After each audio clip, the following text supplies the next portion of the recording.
हमारी सभ्यता में खंडित मूर्तियां घर में नहीं रखी जाती हैं क्योंकि इन्हें अशुभ माना जाता है। मगर कलकत्ता में मां काली का एक ऐसा मंदिर है जिसमें कृष्ण जी की जो मूर्ति है वो खंडित है, उसका पैर खंडित है। इस मंदिर में श्री कृष्ण के खंडित मूर्ति की ही पूजा की जाती है, जबकि ऐसा करना शास्त्रों में वर्जित है। दरअसल कथा के अनुसार कहते हैं कि एक बार जन्माष्टमी के उपलक्ष्य में श्री कृष्ण की मूर्ति को भोग और आरती के पश्चात वापस उनके शयन कक्ष में ले जाते वक्त ये मूर्ति जमीन पर गिर गई और उसका पैर टूट गया। ये देखकर सभी लोग दुखी हो गए और साथ ही उन्हें इस बात का भय सताने लगा कि श्री कृष्ण नाराज होकर उन्हें दंडित करेंगे। और उधर रासमणी जिन्होंने इस मंदिर का निर्माण करवाया था वो भी बहुत चिंतित हुई।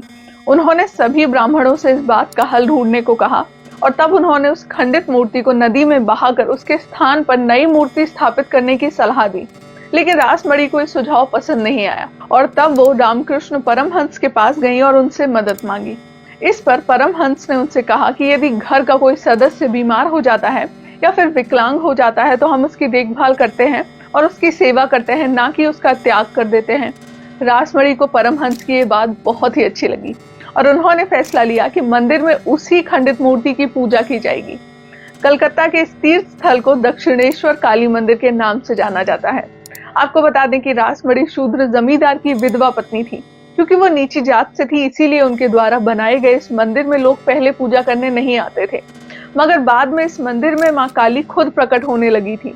इस मंदिर के निर्माण की कहानी भी अद्भुत है, क्योंकि ऐसा माना जाता था कि रासमणी के पास सब कुछ था, किंतु फिर भी वो अपने पति के प्यार के लिए तरसती थी।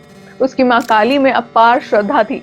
जब वो अपनी उम्र के चौथे पड़ाव में पहुंची तो उसके मन में तीर्थ करने की इच्छा जागृत हुई और तब उन्होंने ये निर्णय लिया कि वो वाराणसी से अपनी यात्रा शुरू करेंगी। ये सोचकर उन्होंने मां काली का ध्यान किया और सो गई। कहते हैं कि रात को देवी मां ने स्वयं सपने में आकर उन्हें दर्शन दिए और कहा कि उसे किसी भी तीर्थ स्थल पर जाने की आवश्यकता नहीं है, वो यहीं गंगा के किनारे उनके लिए एक मंदिर बनवा दे और उसमें उनकी मूर्ति की स्थापना करवा दे। माता ने कहा कि वो स्वयं इस मंदिर में विराजमान रहेंगी और अपने भक्तों को दर्शन देकर उन्हें आशीर्वाद प्रदान करेंगी। इसके बाद माता अंतर्ध्यान हो गई और उतने में रासमणी की नींद खुल गई और वो अपने सपने के बारे में सोचने लगी। रासमणी ने माता के कहे अनुसार वाराणसी न जाने का निर्णय किया और गंगा के किनारे पहुंच गई। वहां जाकर उसने मां काली के मंदिर के लिए जमीन ढूंढनी शुरू कर दी। कहा जाता है कि जब रासमणी मंदिर के लिए जगह ढूंढ रही थी तब एक स्थान पर पहुंचकर अचानक उसे आवाज आई कि हाँ, यही वो स्थान है, यहीं पर मंदिर बनवाओ।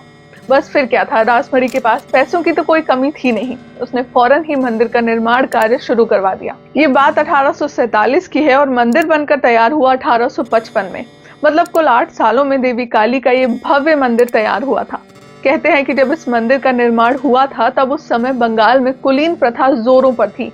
ऐसे में एक शूद्र महिला द्वारा बनवाया हुआ मंदिर समाज के लोग स्वीकार नहीं कर रहे थे।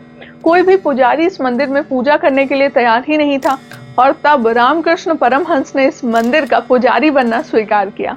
उन्होंने रासमणी से कहा कि एक शूद्र का मंदिर होने के कारण कोई भी इस मंदिर में नहीं आएगा, इसीलिए वो इस मंदिर को ब्राह्मण के मंदिर के रूप में चलाएंगे। रासमणी ने उनकी बात मान ली थी। ऐसी मान्यता है कि इसी मंदिर में मां काली की आराधना करके रामकृष्ण ने परमहंस की अवस्था प्राप्त की थी। साथ ही बंगाल में चर्चित मान्यताएं तो ये तक कहती हैं कि इसी मंदिर में मां काली आकर रामकृष्ण जी के हाथों से स्वयं भोजन किया करती थी। दक्षिणेश्वर काली मंदिर से जुड़ी ये वीडियो आप सभी को कैसी लगी मुझे कमेंट करके जरूर बताएं। साथ ही फ्यूचर वीडियोस के लिए मुझे फॉलो करना ना भूलें। जल्द ही फिर मुलाकात होगी एक नई वीडियो में, तब तक के लिए नमस्कार।